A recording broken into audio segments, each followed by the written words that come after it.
time for the Rick Smith Show. Now, here is the voice of the working class, Rick Smith.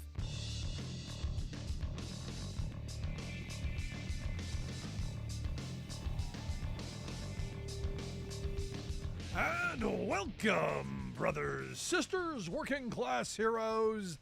This is the Rick Smith Show. Thanks so much for being here today on the big program. Lots to get to, lots to talk about, an interesting and I got to argue, an important day here in the country as we look at what happened on Wednesday. As before our U.S. Supreme Court, you had a case being argued that could upend this country in a very scary way and could give the court system really the ultimate power to decide what happens in our lives with very little control from we the people. Basically, kings and queens and little dictators in robes and that kind of fun. And this is the thing that gets me. I remember when John Roberts was being confirmed. It was the world of stare decisis. It was the world of decided law, and Roberts said he was going to call balls and strikes. And when he said that, I wish I would have said, in which game? Because he's not playing the game where the balls and strikes are being called, because the strike zone is, massive. Because, this court has been overturning what has been decided law. And in fact, in a lot of places, just kind of making stuff up as they go along. And this is what conservatives have wanted to do for a very long time. It's why they've spent so much money in taking over the courts. It's why they've spent so much time and effort in grooming people like Brett Kavanaugh and Neil Gorsuch and Amy Coney Barrett and the rest of them. This is the payoff time. These are the moments that corporate America, the very wealthy, are going to get their return on investments. And I hope people are paying attention to what's going on in our Supreme Court, because ultimately, this is a big deal. So what happened on Wednesday is kind of a big deal, and that's why I want to spend the whole first half hour of today's program talking with somebody who I view as an expert on the Supreme Court, someone who follows the Supreme Court and has real insight of what could happen if the Supreme Court makes this decision to overturn what has been decided law since 1984. With this thing called Chevron deference. And we'll talk a little bit about this at the beginning of the next segment. But, this is why elections matter. We have allowed the court to be packed with corporatists. We've allowed the court to be packed with hand-picked folks from our wealth class. And someone said to me the other day that Clarence Thomas, it doesn't get bought by Harlan Crow and the wealthy. And I say, no, it's not a quid pro quo thing. It's not hey, I'm going to pay you to do this one little thing and make this decision. No, it's a lifetime of grooming. They have groomed the Supreme Court to know exactly what our wealth class wants, what they need, how they think, what their hopes, their dreams, their needs, their wants, all of that. So they don't have to say jump and them ask how high. They already know. And this is part of this. And this is what's kind of frightening to me about where we are in this country with our Supreme Court. So I got a lot of questions on this most recent hearing, where this can take us, where this all could bring us. And when we come back, our good friend Ian Millhiser is going to be here to share some thoughts on what happened on Wednesday in front of the Supreme Court. And you're not going to want to miss this. You're going to want to stick around after the break. So right back after this, I want to hear your thoughts. Does the Supreme Court have too much power? Or is that why we call them supreme? Should we be reining in some of the craziness? Back after this.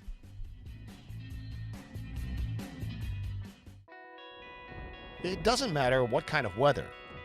It doesn't matter what time of day or night. When Mother Nature's done her worst, the only thing that matters to us is keeping the lights on for you. The hardworking women and men of the International Brotherhood of Electrical Workers, dedicated to keeping the power on in communities all across the country. Because when bad weather strikes, we know what matters most. IBEW, the power professionals. So, on Wednesday, the U.S. Supreme Court heard arguments in the Loper Bright Enterprises versus Ramiando and Relentless versus Department of Commerce cases that they, I guess, have combined to hear on this one thing. And from what I understand, it's widely viewed, widely believed that these cases could be the end of what is something called the Chevron deference. This comes out of the Chevron versus Natural Resources Defense Council thing, decided a long time ago, back in 1984, decided law. That thing that John Roberts said he was all behind, balls and strikes kind of thing. And what it basically says is if the courts it admits the courts don't know everything, and that maybe they should leave some decisions up to, I don't know, people who do know stuff. For instance, there are a number of government agencies, I don't know, like the EPA, who do know stuff. And quite frankly, I do trust scientists at the EPA a whole heck of a lot more than a gaggle of guys wearing robes. And I know some women too, but here's much more than them. But what I think this would do, and we're going to find out in a second if I'm right or if I'm wrong, if this goes the wrong way, we could have, 6 little dictators sitting in robes on a court in this country deciding virtually everything that happens to our environment, our food, our water, everything. And here to share some thoughts on maybe I'm being a bit hyperbolic, but here to share some thoughts on what the arguments were on Wednesday and maybe some gut feeling on how this could go. I've asked Ian Millhiser to come talk with us. Ian's a senior correspondent over at Vox. He's also the author of The Agenda, How a Republican Supreme Court is Reshaping America. This might be a little bit of that part. Ian, thanks for taking time for us. It's good to be here. Thanks so much. So, walk me through what this is. What are these? What are these combined cases? What's this going to do? How bad could this be? So this is simultaneously, I think, one of the most technical and confusing areas of the law, but also like these two cases are two of the biggest cases that the Supreme Court will decide potentially in my lifetime. So what the issue is here is, of course, there's all sorts of federal agencies, the Department of Energy, the Department of Commerce, the Department of Labor, there's all these independent agencies, and Congress has given these agencies the power to issue what are called regulations. And these regulations deal with all kinds of things. What sort of device does a power plant need to install in order to reduce its emissions? Who qualifies for overtime pay if they work more than 40 hours in a week? What vaccines does your insurance company have to cover? And in some areas, what are your cable rates? For your cable TV. So just any issue you can think of, these agencies have some finger in it or another. And it's often unclear what these laws are telling the agencies to do. So to give you an example, the Clean Air Act says that certain power plants have to use the best system available to reduce emissions. Well, what's the best system? Yeah, who decides that?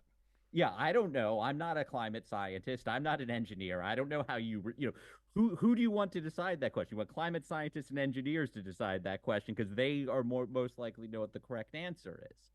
And so what the Supreme Court said in a case called Chevron is when you have these laws that say, okay, figure out what the best system is to do something, that decision should be made by the agency, which is made up of experts who actually know what they're talking about, and not made by judges who are just people with law degrees who probably don't have any specialized expertise at all in whatever the agency is doing. What the Supreme Court is threatening to do in these two new cases, Loper Bright and Relentless, is overrule Chevron, say that henceforth the final word on all of these questions will be made by judges and not by the agencies. And I mean, there's two reasons why that's a terrible idea. One is that the courts aren't going to be good at this. They don't know anything. They don't have enough staff to make these decisions well. And second of all, like, the agencies, the reason this power is given to agencies is because agencies are responsible to the president. If you don't like what the government is doing, you vote for someone else. Judges serve for life. You can't get rid of judges. So Right. if the Supreme Court is the last word on everything, then you're just stuck with the 9 people who are up there, and there's nothing you can do about it. Yeah, as you were going through all this, my mind went to I don't know if you've ever seen the movie Idiocracy. Yeah. But my mind started going to the court scene where, maybe this is where our court system's going to go. The judges don't know all this stuff. They're not going to have the time or the resources. So maybe we're just going to go and spin the wheel. Right. And maybe this is the future of, or maybe it's going to be who has the deepest pockets, the best lobbyists, but it's certainly not going to be who wants the best outcomes, I fear. And this is where, I struggle with these kind of decisions. But here's the thing. I remember John Roberts. John Roberts, while he was trying to be a justice, was talking about balls and strikes. This is decided law. This has been long decided law. Why now is this up for destruction? I mean, the only explanation can come up with is partisanship. Chevron was decided in 1984. So first of all, it's a 40-year-old precedent. And second of all, it was decided smack dab in the middle of the Reagan administration, as Reagan was cruising to a landslide election victory. And if you go back and you look at the commentary on Chevron immediately after it was handed down, it's conservatives who are praising it. I mean, remember Ken Starr, the Clinton inquisitor? He was a federal judge before he went after Bill Clinton. He praised this decision. Justice Scalia, the conservative icon, gave a big lecture at Duke Law School where he talked about how, this is so much better than what happened before. This really takes account of how government actually operates. This is going to be great. And the reason you had so many of these conservative luminaries praising this decision is, again, Ronald Reagan was president. And I mean, whatever you think of Reagan, like, he really did crush it in 1984. So, like, Republicans weren't that worried about losing power. And so they thought, hey, we want to give power to these agencies that are controlled by our guy because he'll do the things that we want him to do. Right. And what started, when, like, the Federalist Society and the Republican Party and all these conservative institutions started turning against Chevron, it was when Barack Obama was reelected. And it surprise. Yeah, surprise. And it's not hard to guess why, because in 1984, Ronald Reagan was ascendant. The courts still had a lot of liberal Johnson and Carter appointees who were handing down decisions Republicans didn't like. So they thought, we're going to shift power from the judiciary to the Reagan administration. That's going to be great for the Republican Party. And then in the Obama administration, they had the opposite problem. Barack Obama had just been reelected. The polls showed that Democrats were doing great. The courts had, the Supreme Court had a Republican majority. The courts were at that point were dominated by Bush and Reagan appointees. And so what did the Federalist Society start saying? What did all these Republicans start saying? Oh, we got to shift power back to the institution that we control. And now, of course, the Supreme Court has a 6-3 Republican supermajority. I mean, look, I'm not a big fan of Ronald Reagan. He won that election. When you win an election, you get to govern. That's how it's supposed to work in a democracy. We had an election in 2020. Joe Biden won that election. And I just think that's the right rule. Like, Chevron is the right rule. Like, if I don't like President Reagan, my recourse is to go to the polls and try to get as many people that I want to go to the polls as possible. And if the Federalist Society doesn't like Joe Biden, I've got good news for them. There's an election coming up in November. But what they shouldn't be allowed to do is shift all this power to an institution that they control. But this has also been, as you pointed out, since the Obama years forward, and I would argue even maybe a little bit before that, during the Bush years, the idea of consolidating power in the courts and using the courts to to justify all of the things that they've been doing, and trying to recreate this country in this this mold that never was, and using the courts to justify it. And this is where it's kind of scary to me that this is just another one of those things that potentially could go by the wayside of what we've expected our country to look like, that in a couple of years it might not look like. Yeah. Does that make sense? No, it does, and it's a bizarre thing for them to fixate on, because here's why. Like, you may remember the student loans case from like several months ago. You may remember about a year ago there was a case involving what was called the Clean Power Plan. This was, EPA regulations that were supposed to reduce greenhouse emissions. And in both cases, the Supreme Court vetoed those regulations. I mean, both of those arose through the same mechanism I was describing earlier, where Congress passed a law saying to an agency, "Hey, you get to decide what the policy is in this space." The agency decided what the policy was going to be, and then the Supreme Court vetoed that determination, invoking this thing they called the major questions doctrine. Now, the major questions doctrine is made up. Like, it's not in the Constitution. It's not in any law anywhere. But essentially what it says is that when an agency tries to do something really ambitious, really big, then the Supreme Court has the power to veto it. What overruling Chevron would do is it would essentially impose the major questions doctrine on every decision that the federal government makes, including stuff that very few people care about. Like, the Relentless case and the Loper Bright case, the actual regulation and issue in those cases is about whether or not fishing boat operators have to pay to have a federal observer on board to make sure that they aren't overfishing or otherwise damaging the fisheries. And I mean, I guess if you run a fishing boat, you care a lot about that but how many people run fishing boats? Right. Like, Chevron cases deal with stuff. There was a case involving like whether a town in Minnesota, in Massachusetts, I think, was like operating its sewage plant in the right way. There's a case about whether a town in Hawaii needed to have regulation of its cable TV rates. I mean, these are small bore issues. And the thing that I don't get, I mean, when you add up all these small bore issues, it adds up to a lot. But if you're, say, Brett Kavanaugh, do you want to spend your time deciding what the cable television rate should be in a small town in Hawaii? Do you want to spend your time thinking about how much nitrogen can be emitted by a wastewater plant in a medium-sized town in Massachusetts? Or do you actually want to spend your time on important stuff? And so, like, I find this bizarre because they've already said they can veto important stuff. Why do they, again, these are 9 justices. They have 4 law clerks each, and that's not very much staff. They don't have the capacity. Right. To process all of these issues. I mean, these are issues that historically have been managed by tens of thousands of federal employees. And now we're going to give it to 9 justices and their 4 clerks apiece. Again, back to my spinning wheel. Back to the spinning wheel. That's how we're going to decide it. But is there a way, because I read your piece, and I think your piece is fantastic. And we'll get links out on how folks can take a look at your piece. On this case, because I think it's important. It's titled "John Roberts and Amy Coney Barrett are unsure if they should be in charge of everything," inside the Supreme Court's argument, asking if the justices should crown themselves kings and queens. Written by Ian Millhiser over at Vox.com, not Fox. Vox, not Fox. With a V, Vox.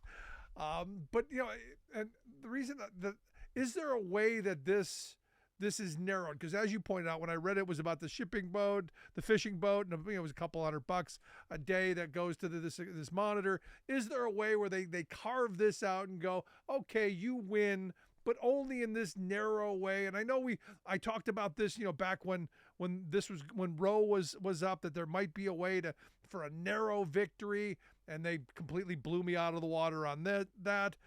Do you see a narrow victory, or do you see them just blowing this out of the water potentially? So I think that there's 4 possible outcomes here. One, the least likely outcome is that they just uphold Chevron and leave the law the way that it's been for the last 40 years. I don't think that's likely, but they could do that. The second is that they could overrule Chevron and say, henceforth, the Supreme Court is in charge of the executive branch. And like that strikes me as fairly likely. And then there are two middle ground ways that they could go. One is, this is something that the Chief Justice floated at one point. There's actually a pretty good argument that if you read the statute governing who should pay for observers on fishing boats, it says that some fishing boats can have the boat has to pay, but not others. And there's a decent argument that these particular boats are in the not others category. And so the court could just say, look, like, it doesn't matter what the agency said. The statute says they don't have to pay, so they don't have to pay. And like, if the court goes with that, fine. I mean, like, who cares who pays for these observers on fishing boats unless you own a fishing vessel? Like, fine, they could do that. We could all be happy with that, and that would just punt the question of what happens to Chevron. The other thing that they could do is that they could narrow Chevron without killing it entirely, and that would depend a lot on what the Supreme Court says. There was a lot of talk at the oral argument about overruling a different opinion called Brand X. And what Brand X basically says is that an agency is allowed to change its mind. So an agency can say, like, a power plant has to use this device to reduce emissions, and then if several years later it decides that actually a different device makes sense, or if several years later there's a different president, and that different president wants to have a different policy, fine. Like that's what Brand X said. And so the Supreme Court could conceivably overrule this and essentially say that each agency gets one crack at it. I don't think that would be a great outcome because, like, first of all, like, sometimes you just learn new facts and you want to change things. Technology changes. Yeah, exactly. I mean, we have all lived through that before. I hired one I hired one plumber because, like, I had a problem and he didn't do a bad job and he didn't do a good job, so I hired a different plumber the second time because I learned new facts. Like that's just how things work.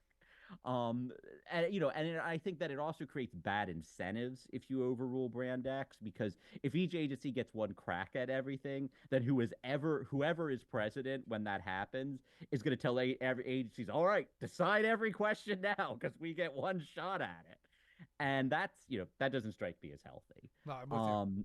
Yeah, but my point is there are some middle grounds here that would still be disruptive, but not necessarily as disruptive as overruling Chevron. So in watching the arguments, any gut reaction? I mean, I got the sense that Alito and Thomas are always always in favor of destroying stuff. So let's rip and tear in their world, and Gorsuch, I'm sure, was on board with them as well.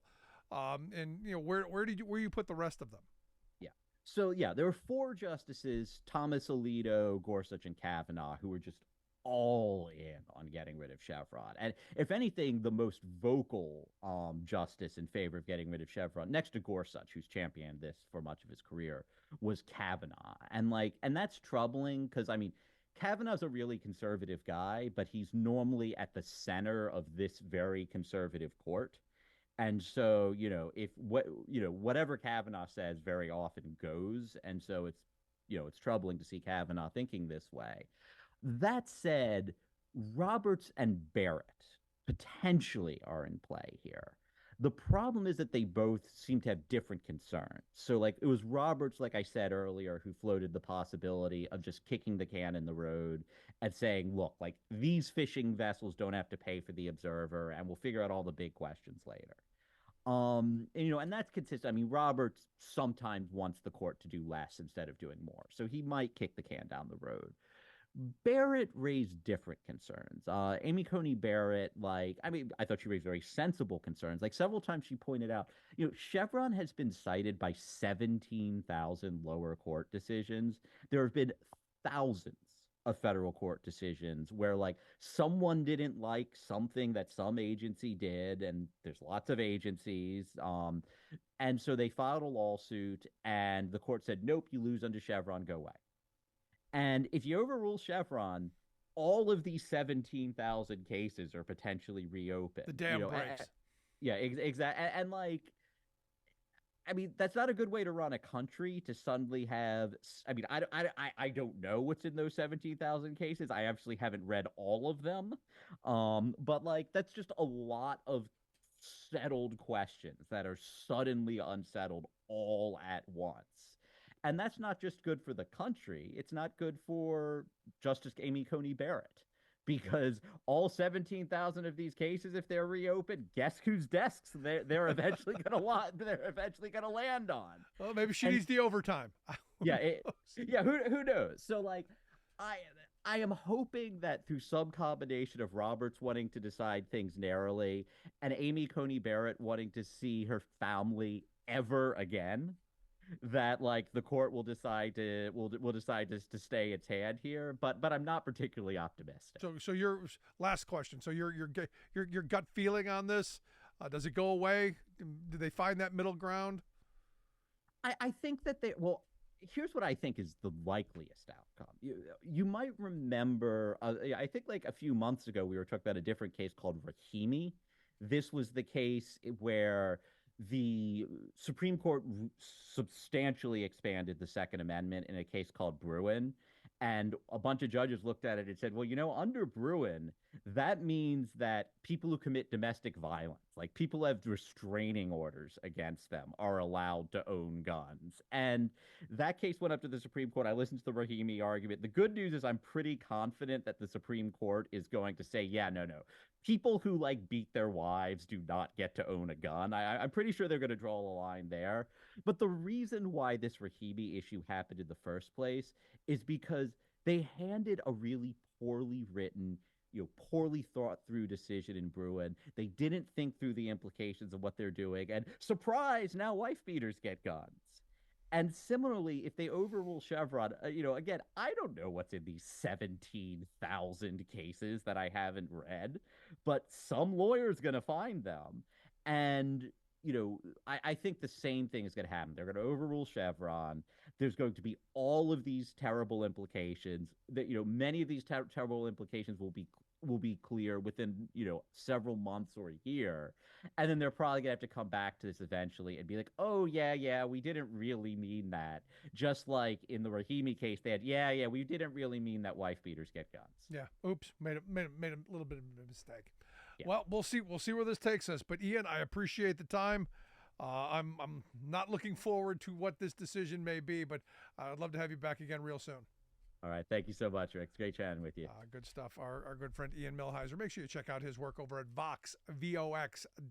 Vox, not the other one. For our folks watching on Free Speech TV, thanks so much for tuning in. We'll see you back here next time for our radio affiliates. We're going to take a quick break right back after this. Stick around.